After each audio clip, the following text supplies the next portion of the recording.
Imagine a world where every day feels like a battle just to exist. A world where your labor builds someone else's fortune while your own humanity is stripped away. This was the reality for Phyllis, an enslaved woman on the riverbend plantation in Georgia during the height of the antebellum South. From dawn until dusk, she moved through the grand halls and cramped quarters of the Chamberlain estate, performing endless domestic chores, scrubbing floors until they gleamed, cooking meals that would vanish in minutes, tending to animals, and enduring the relentless scrutiny of her masters. Each day was a mirror reflecting the harsh truth of her life, that in the eyes of the law and society, she was property, not a person. But behind her quiet obedience and measured movements, Phyllis carried a storm. Every harsh word, every strike, every stolen childhood memory burned beneath her composed exterior. Life in the house was a theater of control, subtle, invasive, and unrelenting. House slaves like Phyllis were forced to witness cruelty daily, feeling its weight even when it left no visible scars. It was in the silence of her world, amid the flickering candlelight and the faint smoke of cooking fires, that her spirit endured, hidden yet unbroken. Christmas in Savannah painted a stark contrast to the darkness of Riverbend. Streets glimmered with golden lights, carolers' voices floated on the winter air, and families gathered around festive tables.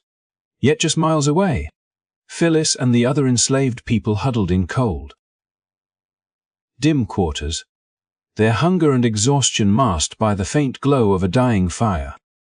The laughter of others became a haunting reminder of the freedom and joy denied to them. And it was here, in the quiet, oppressive night, that the seeds of a remarkable story began to take root, a story of courage, resistance, and the reclaiming of agency in a world built to deny it. Phyllis' journey was not just about survival, it was about defiance. Her life on the plantation taught her patience, observation, and precision. Every chore became practice, every interaction an opportunity to understand the people who ruled her life with fear and cruelty. Her silent resilience was preparing her for a moment when she would no longer be invisible, when her pain would transform into action, and when her story would carve a place in history. Today, we revisit her life not only to remember the injustices she endured but to honor the strength and courage of those who resisted oppression in ways both quiet and extraordinary. Through understanding Phyllis' story, we gain insight into the resilience of the human spirit, even in the face of unimaginable hardship. If you want to uncover more powerful stories from history and witness the voices of the unheard, make sure to hit the like button, subscribe to our channel, and share this video. Together, we can ensure that stories like Phyllis are remembered, reflected upon, and passed on for generations to come. The Riverbend plantation was a place where the grandiose elegance of the Chamberlain household stood in stark contrast to the shadows that clung to its corridors. The corners where lives like Phyllis' were quietly broken and controlled. As a house slave, she moved through these spaces with a grace born not of freedom but of necessity. A grace that concealed the fractures of a spirit pressed down by relentless cruelty. Every polished surface, every gleaming utensil she touched, was a reminder that her hands served not her own needs but the comforts of those who regarded her existence as insignificant, a mere tool for their ease and pleasure. Yet it was not only the physical labor that marked her days. The weight of psychological torment pressed upon her more heavily than any bundle of laundry or tray of food she carried. She had learned to navigate the dangerous nuances of her master's moods, their unspoken expectations, and the silent rules of a world where any misstep could invite punishment. Jonathan, with his measured, calculating demeanor, could inflict suffering without raising his voice, his gaze sharp enough to slice into confidence and hope alike, cataloging every mistake, every falter, every sign of hesitation as though they were entries in a ledger rather than human experiences. Paul's charm concealed a darker intent. A kind word or gentle smile could mask manipulation, leaving Phyllis to question the motives behind even the smallest gestures of attention. For kindness on a plantation often hid the shadow of exploitation. Samuel cloaked cruelty in the language of faith, reciting scripture while meting out punishment, a paradoxical cruelty that forced the enslaved to reconcile divine words with human depravity, twisting morality into a weapon of control. And Thomas, untempered and unrestrained, embodied raw violence, reminding everyone around him that the law of the household was absolute and terrifying in its capriciousness. Living under such scrutiny, Phyllis' mind became a constant battlefield. She learned to measure every word, to hide every flicker of defiance, and to carry fear as a companion even while projecting calm. She observed every gesture, every habitual movement, every moment of distraction among her masters, quietly noting what might later become opportunity. Yet there was more than mere calculation at work.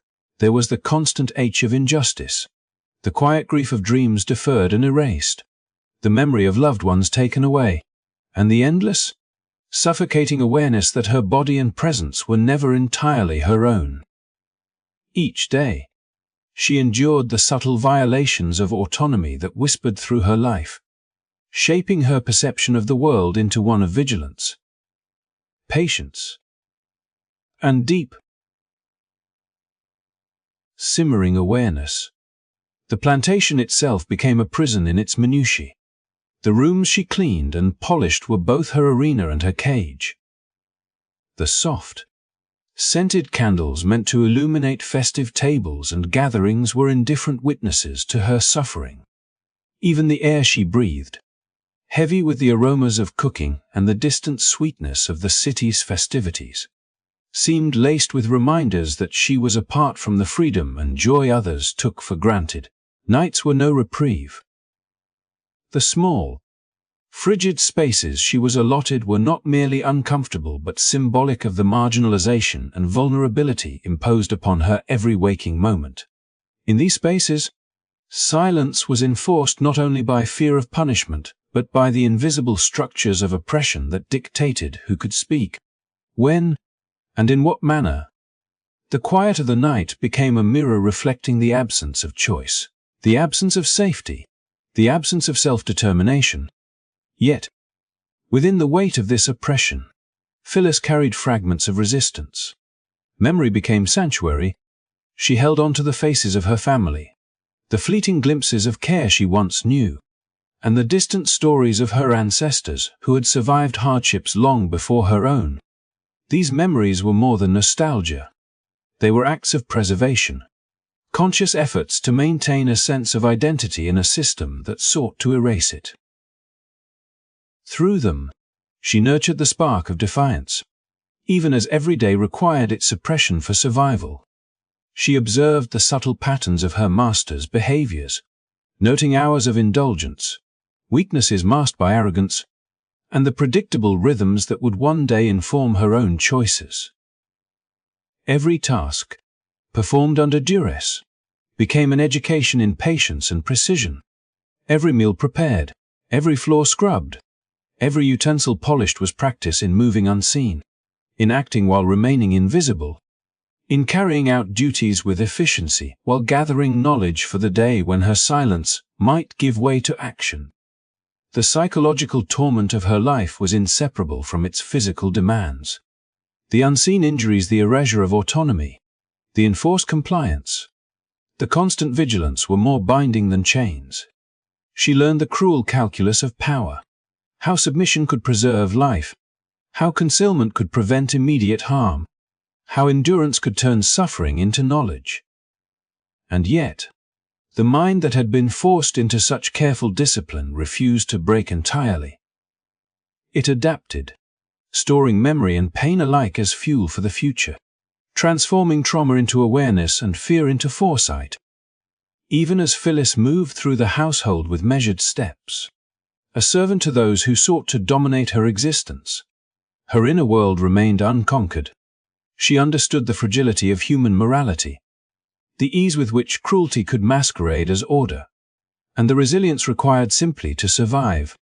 In this crucible of oppression, she became keenly aware of the injustices of her world, of the cruelty codified by status and skin, and of the suppressed humanity surrounding her. And it was within this calculated endurance, this quiet vigilance, and the slow accumulation of knowledge and resolve, that the foundation for her eventual act of defiance, an act born not of impulse but of the long, patient shaping of the mind by suffering, began to take root, marking her story as one of profound courage and the relentless pursuit of agency in a world designed to deny it. The city of Savannah shimmered with the brilliance of Christmas Eve in 1857. Streets awash in golden light and the joyful chorus of carolers echoing through the crisp winter air. Families gathered around tables overflowing with roasted meats, sweet pies, and fragrant spices, their laughter and conversation rising like music from the hearths and halls of their homes, celebrating a night of warmth, abundance, and communal joy. Candles flickered on mantels, illuminating the faces of children whose eyes sparkled with excitement and anticipation, each smile reflecting the comfort of belonging and the promise of a fleeting holiday reprieve. The air carried scents of baked bread and roasting turkey, mingling with the distant ringing of church bells that tolled in festive harmony, a sound that seemed to weave the entire city together in a tapestry of light, music, and cheer. Yet, just a few miles beyond the bright windows and cheerful streets, a starkly different world existed, hidden in the shadows of the plantations that lined the outskirts of Savannah. At Riverbend Plantation, the same golden glow that filled the city's squares and homes could not reach the cramped quarters where Phyllis and her fellow enslaved people struggled to endure another night of deprivation and hardship. The plantation's structures, though built of sturdy wood and brick, did little to shelter those who lived within their walls from cold drafts that whispered through gaps in the boards, or from the oppressive weight of exhaustion and hunger that had become constant companions. Fires, where they existed, burned low, casting flickering shadows on walls lined with rough straw and the scent of damp cotton, the smoke curling in patterns that mirrored the unrest and anxiety that filled the small spaces. Children huddled together for warmth, their eyes hollow from weeks of insufficient food, while adults moved quietly, careful not to disturb the fragile balance that kept overseers satisfied and punishment at bay. The room itself seemed to breathe with the collective suffering of its occupants, a chamber of endurance where every sound, every movement, carried potential consequences. Phyllis sat within this dimly lit room, her posture upright and her expression composed, a mask of calm that belied the storm of emotions within her. She had witnessed the contrast between the world outside and her own existence for years, the glaring inequality etched into every corner of Savannah's social and economic landscape. The streets glowed with prosperity and festive delight. Yet beyond the plantation gates, the same city that celebrated abundance treated human beings as commodities, their value measured not by character or potential but by labor extracted. Obedience demanded, and fear maintained. On nights like this, the city's joy felt like a distant, unattainable dream, a cruel reflection of what was denied to those living in bondage. Phyllis had long internalized the reality that her life, her movements, and even her thoughts were governed not by choice, but by the whims of others, a subtle tyranny that pervaded every aspect of daily existence. Even within the walls of the plantation house, the light of candles could not illuminate the breadth of suffering endured. The servants' spaces, tucked behind kitchens and stairwells, were dim and cold, their comforts minimal, their privacy non-existent. Every day, she had been forced to witness the pleasures and indulgences of her masters while denying herself even the smallest morsels of relief or dignity. The laughter from the great halls and the sounds of music and celebration seemed to mock the quiet endurance of those who labored unseen. Their presence essential yet systematically erased from the narrative of festive cheer. The sensory experience of the holiday, the warmth, the light, the scent of sweet treats became both a reminder and a torment, emphasizing the divide between the lives of the free and the enslaved, the privileged and the oppressed. As the evening deepened, Phyllis' thoughts turned inward, reflecting not just on her own suffering but on the broader injustice that had shaped her world. The disparity between Savannah's public celebrations and the hidden anguish of the plantations illuminated the systemic cruelty that underpinned the social order. It was not merely the absence of freedom or the daily burdens of labor that defined the enslaved experience, but the pervasive awareness that the world beyond the plantation's gates operated under different rules. A world where laughter, warmth, and hope were privileges, not rights, and where the very humanity of people like her was denied in the name of custom and commerce. In this awareness, every flickering shadow, every gust of cold wind, every echo of distant bells became a marker of the inequality that was both visible and invisible, tangible yet insurmountable. Yet, in the midst of this darkness, there was a quiet fortitude in Phyllis' spirit. While the world outside reveled in abundance, she held within herself a growing awareness of the injustice and a simmering determination that the events of this night, like so many others, would be recorded not in the indulgence of the masters, but in the resilience of those who endured. The contrast between the illuminated streets and the shadowed quarters was not merely a tale of suffering, it was a narrative of observation, of learning, and of preparation. A night that mirrored the deep racial and social divides of the time, while also planting the seeds of eventual action and reclamation. As the hours passed and Savannah's celebration reached its zenith, the plantation remained cloaked in quiet struggle, the distant laughter and music a constant reminder of what was denied to Phyllis and her companions. Yet beneath the surface of endurance lay the unspoken currents of resistance and awareness, an understanding that the world, though cruelly divided, was not immutable, and that within the darkness of deprivation and neglect, the human spirit could still burn with determination, resilience, and the longing for dignity that had been withheld for far too long. In this way, Christmas Eve of 1857 became more than a night of contrasts. It became a crucible in which observation, suffering, and resolve intertwined, shaping the path of a woman whose story would ultimately challenge the very structures of power and oppression that had sought to define her existence. Within the sprawling halls and sun-drenched fields of Riverbend Plantation, the four Chamberlain brothers moved as embodiments of cruelty, each carving a unique and indelible mark upon the lives of those who labored under their dominion. Jonathan, the eldest, was a man whose intellect was as sharp as his ambition, yet it manifested not in creation or guidance, but in meticulous calculation of pain and control. He wielded his power with the subtlety of a scholar. His ledger books a testament to the dehumanization he orchestrated with quiet precision, measuring the worth of human life in cotton bales and hours of labor, rather than compassion or fairness. Every decision he made was guided by a cold arithmetic of obedience. Every glance a reminder that failure was meticulously noted and silently punished.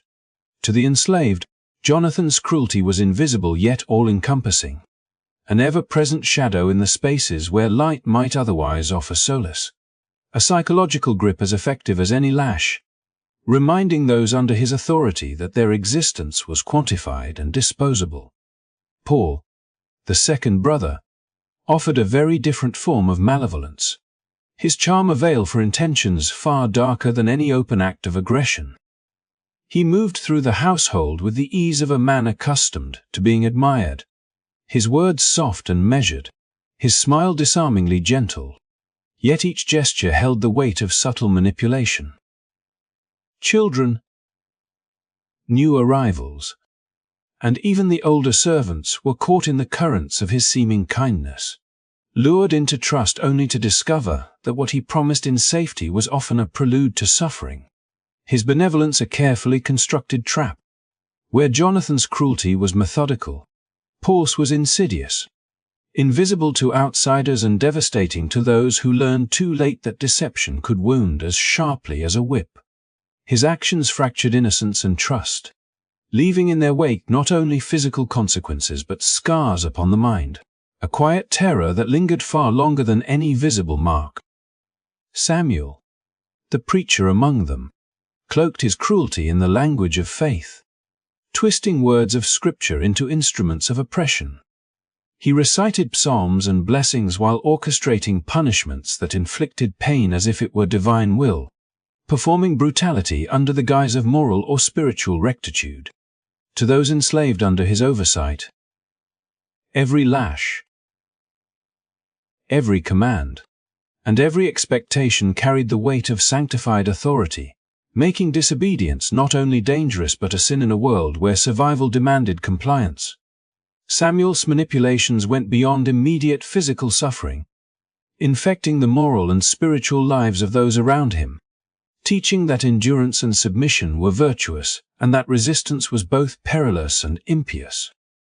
The dichotomy of his character, devout preacher and cruel enforcer, exemplified a form of power that was as disorienting as it was destructive, a moral paradox that kept the enslaved in a constant state of fear, guilt, and confusion. Thomas, the youngest, was unrestrained in his sadism, a living embodiment of raw, unfiltered violence. He bore no pretense of subtlety, no intellectual veneer, no moral justification. His cruelty was visceral and immediate, an unrelenting storm that left terror and destruction in its wake. Animals, children, and adults alike experienced his wrath, a capricious force that struck without warning or reason, demonstrating that the legacy of cruelty could manifest as instinctual, unrefined malice. His intoxication, frequently fueled by brandy and a volatile temper, heightened the unpredictability of his actions, turning every interaction into a potential encounter with danger. For Phyllis and the others, Thomas represented the purest form of fear, a reminder that even within a system designed for control, there existed chaos that was personal, intimate, and unmediated by intellect or principle. Together, the Chamberlain brothers created an ecosystem of oppression, each contributing a distinct and complementary form of terror that reinforced the others. Jonathan's meticulous cruelty set the framework. Paul's deceptive kindness destabilized trust.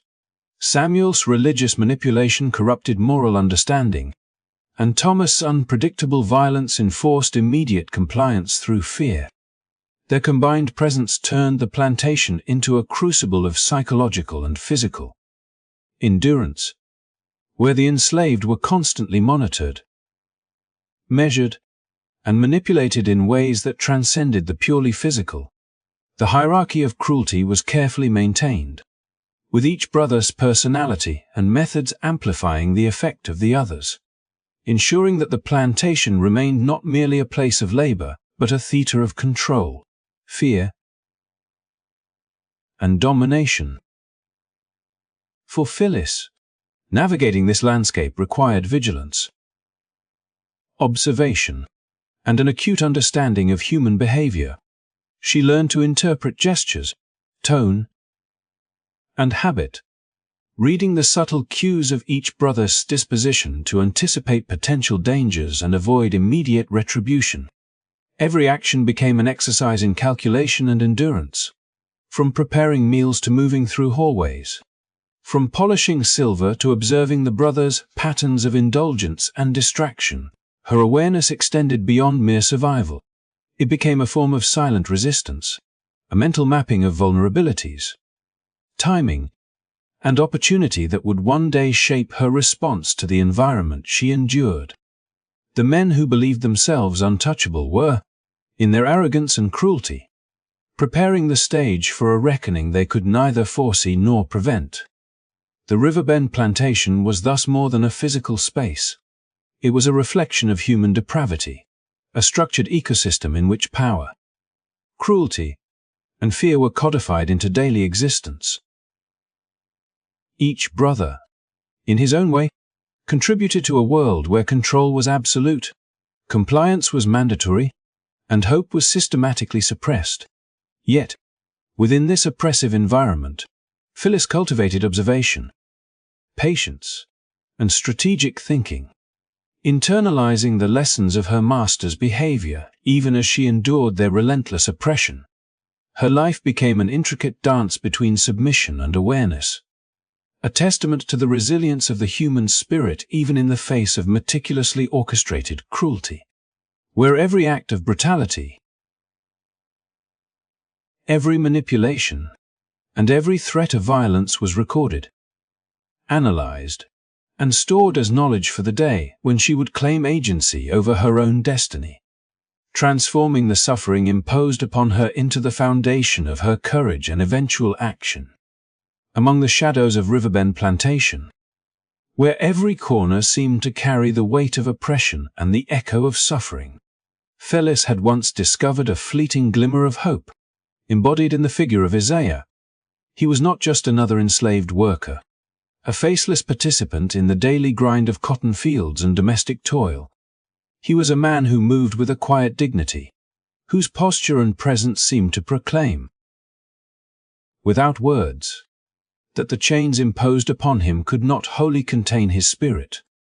From the moment he arrived, Isaiah demonstrated a resilience and quiet defiance that both inspired and unsettled those around him. His gaze was steady, his movements deliberate, each action imbued with a sense of purpose that suggested a life guided not merely by survival but by principles of self-respect and resistance. To Phyllis, Isaiah was more than a companion or fellow worker.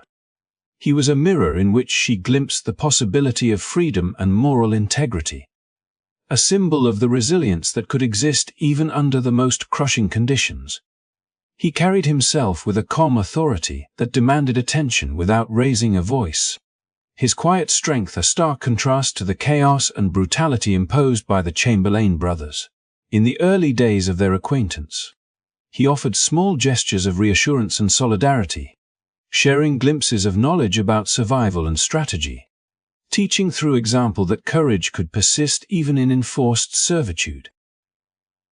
For Phyllis, these moments of connection and mutual recognition were lifelines, fleeting yet vital affirmations that she was not alone in her suffering, that dignity could survive even when bodies were enslaved and voices silenced.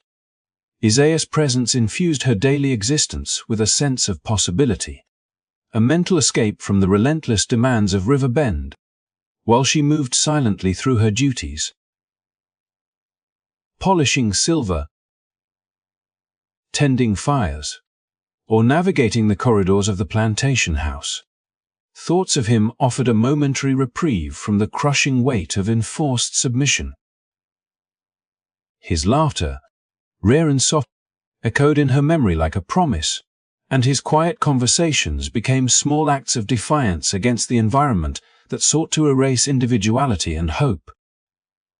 To Phyllis, Isaiah represented not only personal solace but also the broader, almost unspoken resistance that persisted among the enslaved, a belief that life could retain meaning even when measured in the confines of chains and overseers' eyes. Yet the world of Riverbend was unforgiving, and such hope was always precarious. Isaiah's quiet defiance drew attention, subtle at first, like the faint scent of smoke before a blaze, and soon became a source of danger both to himself and to those around him. The Chamberlain brothers, vigilant in their oppression, noticed his demeanor, interpreting his dignity as a threat to the carefully maintained order of the plantation. They responded not with reason or negotiation, but with calculated, brutal enforcement of authority, intent on crushing any spark that might challenge their dominion. The atmosphere shifted when Isaiah attempted to claim even a fragment of autonomy. His small acts of resistance met with increasing scrutiny, whispered threats, and the ever-present spectre of punishment. The day of his capture was a turning point, not only for him but for Phyllis, whose heart had intertwined with the hope he represented. Isaiah's attempt to resist the constraints of his bondage, whether by fleeing or standing firm in the face of cruelty, was met with the full measure of the Chamberlain's calculated brutality. He was seized, his movements forcibly restrained, and the psychological weight of impending violence fell heavily upon him and all who knew him. The plantation became a theater of terror, the air thick with anticipation and dread as the enslaved bore witness to the consequences of defiance. Every whispered command from the overseers, every footstep across the wooden floors, seemed amplified in the charged silence, a reminder that courage could exact the steepest price in a world where humanity was systematically denied. Isaiah's punishment was deliberate and unrelenting. Subjected to torture intended to break both body and spirit, he endured a systematic dismantling of his physical autonomy, a methodical demonstration of the consequences of challenging the absolute control of his masters. The tree, once a symbol of enforced labor discipline, became an instrument of terror, its branches witnessing a calculated performance of domination. Phyllis, forced to observe, felt every blow reverberate not only across the physical space but through the intimate fibers of her emotional being. The cries of pain, the slow, methodical destruction of his freedom and body, etched a memory into her soul, a bitter and indelible mark that transformed grief into a profound understanding of the stakes inherent in their bondage. Isaiah's death was more than a personal loss. It was the shattering of the fragile hope he had inspired. The vision of dignity and quiet resistance that had illuminated Phyllis' days was extinguished, leaving in its place a void filled with rage, sorrow, and a keen awareness of the cruelty that governed her existence. Every familiar corner of the plantation, every routine task, now carried the weight of his absence, each movement a reminder of both vulnerability and the necessity of vigilance. Yet within this devastation, a transformation occurred. Phyllis' grief, while acute, evolved into a steely determination, a resolve to internalize the lessons of observation, strategy, and patience that Isaiah's life had exemplified. The fire of sorrow became, paradoxically, a source of strength, fueling a resolve that would one day manifest in decisive action against the system that had sought to extinguish both him and the spirit of those who survived to witness the cruelty. In the days that followed, Phyllis carried Isaiah's memory like a silent talisman, a reminder that resistance, even when crushed, left a mark upon the conscience of the oppressed. She observed the behaviors of the Chamberlain brothers with heightened acuity, cataloging patterns, weaknesses, and opportunities with a mind sharpened by loss and determination. Every movement in the halls, every gesture of indulgence or arrogance, became data, a means to convert sorrow into strategy, grief into preparation. Isaiah's presence, though physically gone, continued to inform her understanding of justice, power, and the means by which courage could be transformed into tangible, purposeful action. In this way, the story of Phyllis and Isaiah intertwines sorrow with awakening, grief with insight, and despair with the beginnings of defiance. The emotional and spiritual devastation wrought by Isaiah's capture and death left scars, but also forged a deeper awareness and readiness within Phyllis, a preparation for the moment when silent endurance would give way to active reclamation of agency and justice, ensuring that his memory would not fade into the shadows of Riverbend, but instead become a cornerstone of her resilience and eventual assertion of autonomy. The months that followed Isaiah's death were a crucible in which Phyllis' grief, anger, and determination coalesced into a singular purpose, a quiet storm that grew steadily beneath the outward appearance of obedience. Each day at Riverbend Plantation became an exercise in precision, observation, and endurance. A meticulous choreography that transformed her labor into preparation. Every meal she served, every fire she stoked, every silver spoon she polished was performed with the dual awareness of necessity and strategy. As her eyes and ears catalogued the habits, weaknesses, and indulgences of the Chamberlain brothers with unwavering attention.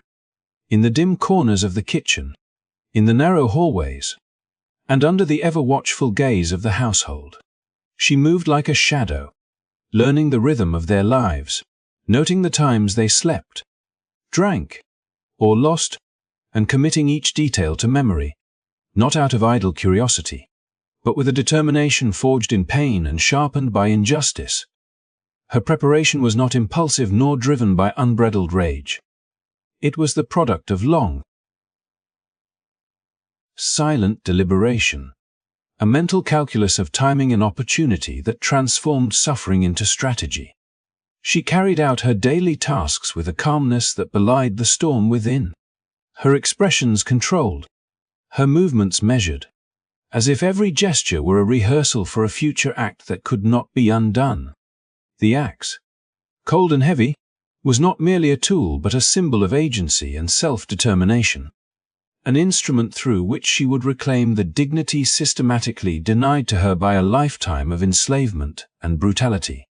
In her mind, the months of study and endurance crystallized into a singular vision of justice, a reckoning carefully aligned with the failings and vulnerabilities of the men who had shaped her existence through fear, exploitation, and unrelenting cruelty. On the night of Christmas Eve, the Riverbend house was alive with a facade of festive cheer, a stark contrast to the tension and calculation that had silently settled within Phyllis. The brothers, oblivious to the preparation that had been unfolding around them for months, indulged themselves in drink, laughter,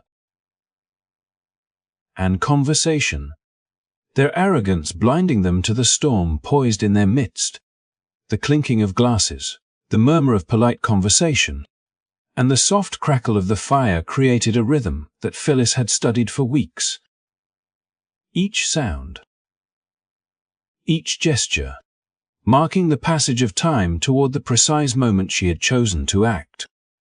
Her movements were deliberate, fluid, and silent as she carried out her responsibilities with outward composure, all the while allowing her mind to align the final steps of her plan with the habits and weaknesses she had so carefully observed. As the evening wore on, the brothers' senses dulled by indulgence and the illusion of safety, Phyllis moved through the house with the stealth of one who had mastered the art of invisibility. Each step across the creaking floors, each hand extended to pour wine or adjust a chair, was part of a larger dance, a choreography in which patience, timing, and precision were paramount. The axe remained within her grasp, its weight a constant reminder of the purpose that had taken root in her mind, a tangible extension of the autonomy and control she had been denied for so long.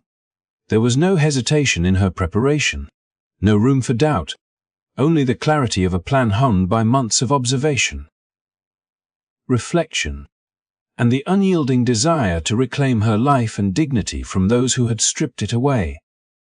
When the moment arrived, Phyllis acted with a resolve that was both terrifying and precise. One by she entered the chambers of Jonathan, Paul, Samuel, and Thomas, each room a stage upon which the culmination of her careful planning would unfold. The act was not chaotic or frenzied. It was deliberate, controlled, and methodical, a direct response to the injustices and suffering she had endured. Each swing of the axe was a reclamation of agency, a tangible assertion of self in a world that had sought to reduce her to property. Her movements were informed by every observation of weakness, every recorded habit, every vulnerability she had noted in the brothers' patterns. And each strike represented not merely the ending of life, but the assertion of autonomy and the reclamation of power that had been systematically denied to her. The aftermath of that night was not an eruption of chaos, but a moment of stark, undeniable transformation. The brothers, embodiments of greed, deceit, religious hypocrisy, and unfiltered violence, were rendered powerless by the meticulous execution of a plan born from suffering, observation, and unwavering resolve. Phyllis stood not in madness or mindless fury, but in the quiet presence of a woman who had endured unimaginable cruelty, learned its patterns, and acted decisively to reclaim what had been denied her, control over her own life and dignity. In the silent spaces of the house, amid the residual tension and shock, the act became more than a personal reckoning. It became a testament to resilience, intelligence, and the human capacity to convert suffering into decisive, purposeful action. Her decision, born of months of preparation, was both a reflection of the violence she had witnessed and a reassertion of her humanity. It demonstrated that even within the most oppressive systems, the human spirit could find avenues of resistance, carefully measured and profoundly impactful. Phyllis' actions on that Christmas Eve were not impulsive or capricious, but the culmination of a lifetime of observation, reflection, and a relentless pursuit of agency. The Riverbend plantation, a microcosm of cruelty and domination, bore witness to a moment in which strategy, patience, and the desire for justice converged, leaving an indelible mark upon history and asserting that even in the darkest conditions, the drive for self-determination and dignity could not be extinguished. In that cold, dimly lit house, the culmination of her silent endurance manifested in an act that redefined the balance of power within its walls. The axe, once merely an instrument of labor, became the tool through which Phyllis claimed control over a destiny that had long been dictated by others. The months of quiet preparation, meticulous observation, and patient endurance converged in a single night, demonstrating that resilience, strategy, and a profound understanding of human behavior could transform suffering into decisive action. Through this act, Phyllis not only reclaimed a measure of justice for herself, but also embodied the enduring strength of those who, despite systemic oppression and unimaginable hardship, find ways to assert their humanity, agency, and dignity in a world that had sought to strip them of both. Phyllis' story does not end with that fateful Christmas Eve. In the quiet aftermath, Riverbend Plantation would never be the same, and neither would the memory of those who had witnessed her courage. What she accomplished was more than a singular act of revenge. It was a profound assertion of humanity in a system designed to erase it, a reclamation of dignity long denied. In every swing of the axe, in every careful observation and silent rehearsal that preceded it, Phyllis had transformed grief, rage, and despair into decisive action, turning the tools of her oppression into instruments of liberation. Her bravery was not loud or celebrated at the time, yet its resonance echoed far beyond the walls of the plantation house, reminding us that even under the most brutal conditions, the human spirit can assert itself in ways both subtle and extraordinary. Her act became a symbol, a hidden testament to resistance in a society that often pretended not to see the pain it inflicted. Slavery, as cruel and calculated as it was, could not fully extinguish the inner fire of those who refused to accept their imposed fate.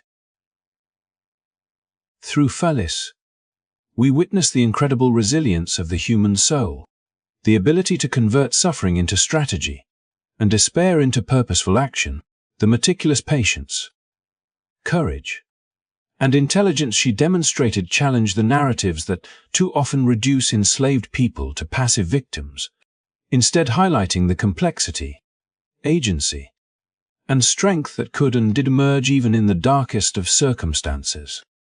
Though Phyllis' story is set in the mid-19th century, its lessons resonate today. Her struggle reflects the broader human quest for autonomy and dignity in the face of oppressive systems. Whether overt or subtle, each act of resistance, no matter how hidden or seemingly small, carries the weight of self-determination and the refusal to accept injustice as inevitable. In the quiet moments before she acted, Phyllis exemplified extraordinary foresight, courage, and restraint. Her actions were measured, deliberate, and purposeful, revealing that true resistance is not always immediate or loud. It can be the result of careful planning, emotional endurance, and unwavering resolve.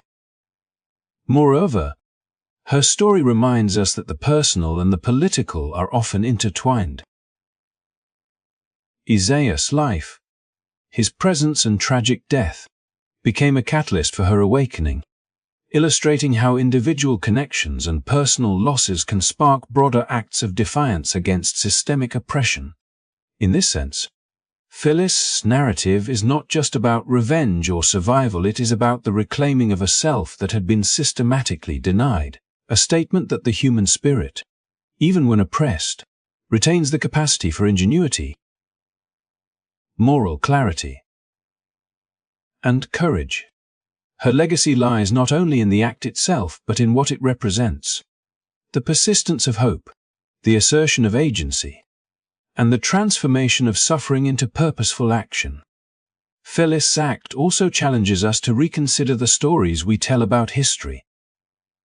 Too often, the focus is on the oppressors, their power, and their deeds, while the voices of the oppressed remain buried in silence. Her story brings forward a perspective that has historically been marginalized, emphasizing the courage, intellect, and moral complexity of those who endured slavery. It shows us that resistance can take many forms: quiet endurance, strategic planning, and, when necessary, decisive and courageous action. Through her, we gain insight into the inner life of someone who navigated unimaginable constraints and yet found a way to assert autonomy and claim justice on her own terms. As we reflect on Phyllis' courage, we are reminded of the enduring importance of acknowledging, preserving, and sharing the stories of those who resisted oppression in ways both visible and hidden. By doing, we honor their lives, their sacrifices, and the lessons they impart about resilience, justice, and the human capacity for moral courage. Phyllis' story encourages us to recognize the strength in patience, the power in careful observation, and the significance of taking decisive action when the moment calls for it. It is a story that bridges past and present, connecting us to the enduring struggle for dignity and freedom that transcends generations. In conclusion, the legacy of Phyllis is not one of vengeance alone, but of profound moral and human triumph. She reminds us that courage often arises from the most unlikely circumstances, and that even in a world designed to deny our humanity, there remains a spark capable of transforming suffering into meaningful action. Her life challenges us to witness, remember, and reflect, and her story compels us to honor those whose strength and bravery went unrecorded for so long. Thank you for joining us in uncovering the story of Phyllis, a woman whose courage defied the cruel confines of her world and whose legacy continues to inspire. If you found this story as powerful and enlightening as we did, please take a moment to like this video, subscribe to our channel for more historical narratives, and share it with others who value the lessons of resilience, courage, and the pursuit of justice. Every story shared keeps the memory of heroes like Phyllis alive and ensures that their lessons continue to reach hearts and minds around the world.